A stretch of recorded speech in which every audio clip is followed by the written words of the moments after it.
Salut à tous, c'est Pangdash et bienvenue sur cette vidéo qui aujourd'hui va parler d'auto-hypnose et va parler d'un outil qui peut aussi servir en hétéro-hypnose, qui est le fameux pendule de l'hypnotiseur, de l'hypnotiste.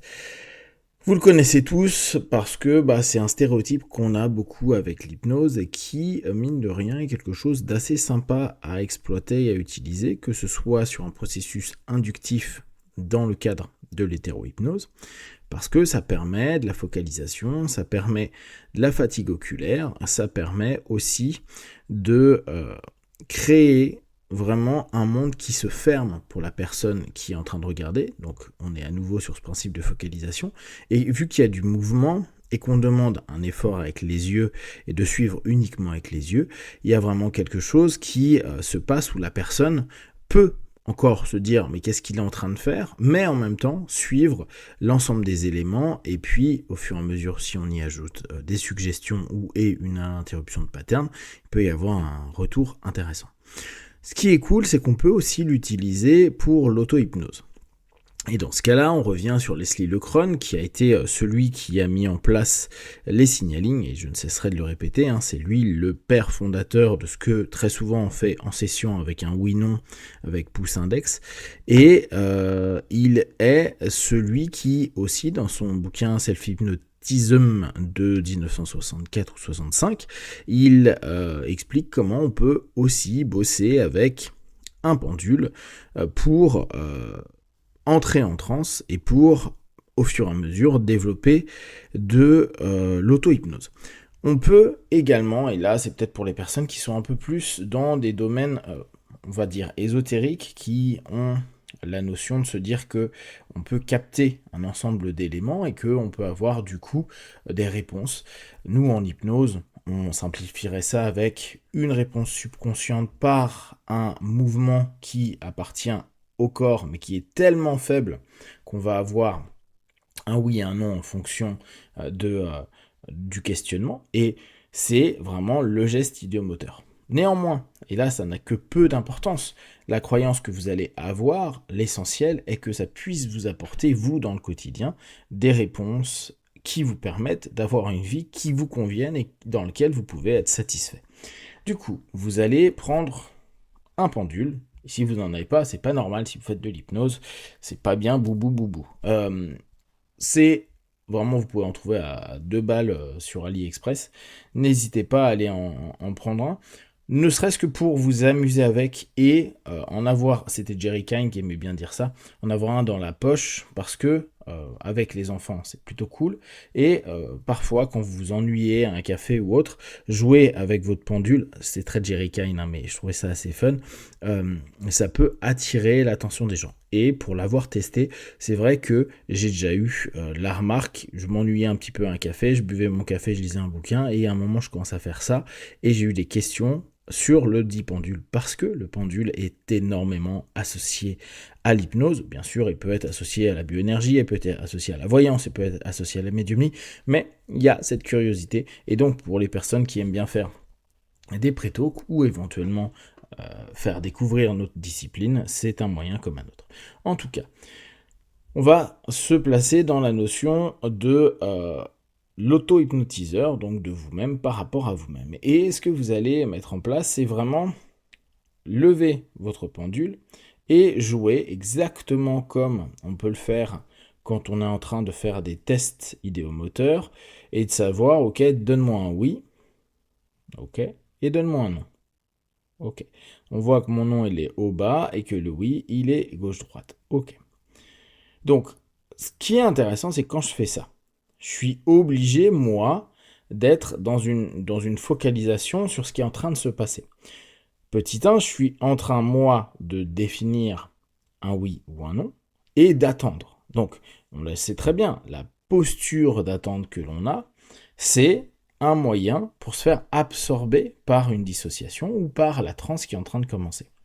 Du coup, ce qui est amusant, c'est que vu qu'on ne sent pas forcément, parfois par manque d'habitude, après vous aurez complètement l'habitude et vous aurez plus besoin justement de l'outil qui est le pendule, vous allez voir comment votre corps réagit. Est-ce que il va me dire que oui, c'est gauche-droite ou au bas, voire oui, ça pourrait très bien être donne-moi un oui, et dans ma tête, ça va être un cercle, voilà, poc, poc, poc, ou un non de l'autre côté, poc, poc, poc, poc, voilà.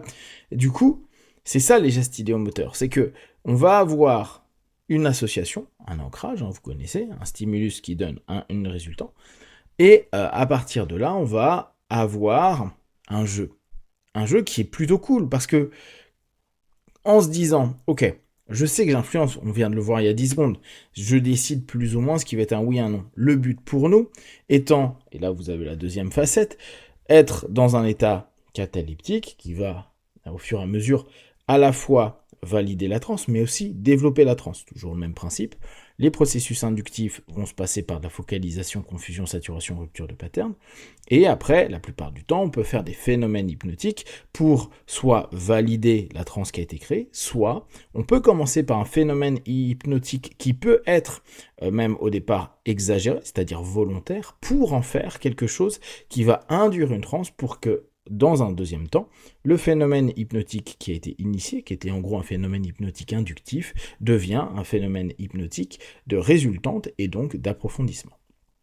Donc, là, on va avoir une focalisation, on va avoir une catalepsie de bras, et on va avoir ce oui-non. Ne serait-ce que cette notion-là, elle est assez cool, parce que vous pouvez commencer à vous poser des questions, est-ce que je vais bien, est-ce que je vais mal, etc., etc.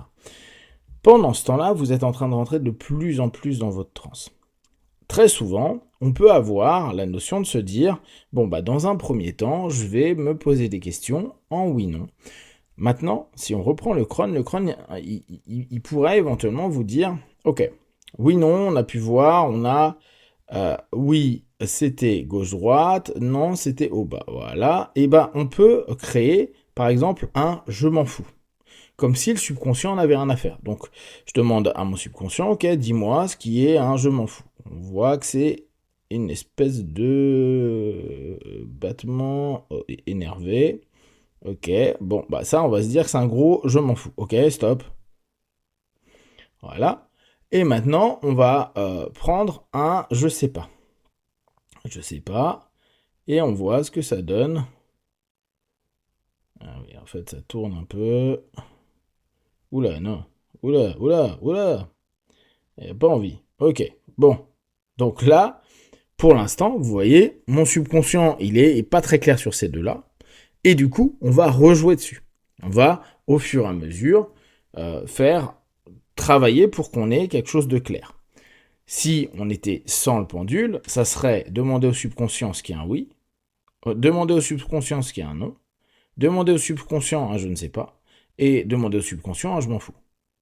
Et moi, je sais que je vais avoir cette notion-là.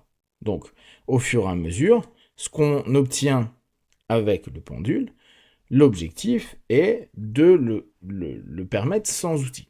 Pourquoi c'est important ? Important, j'exagère un peu, mais admettons que vous êtes habitué à faire un dialogue avec votre subconscient en transe, donc en auto-hypnose, pour avoir des réponses et pour peut-être vous orienter davantage dans le quotidien, voire rentrer plus facilement en transe pour plein de raisons et pouvoir exploiter au mieux votre transe.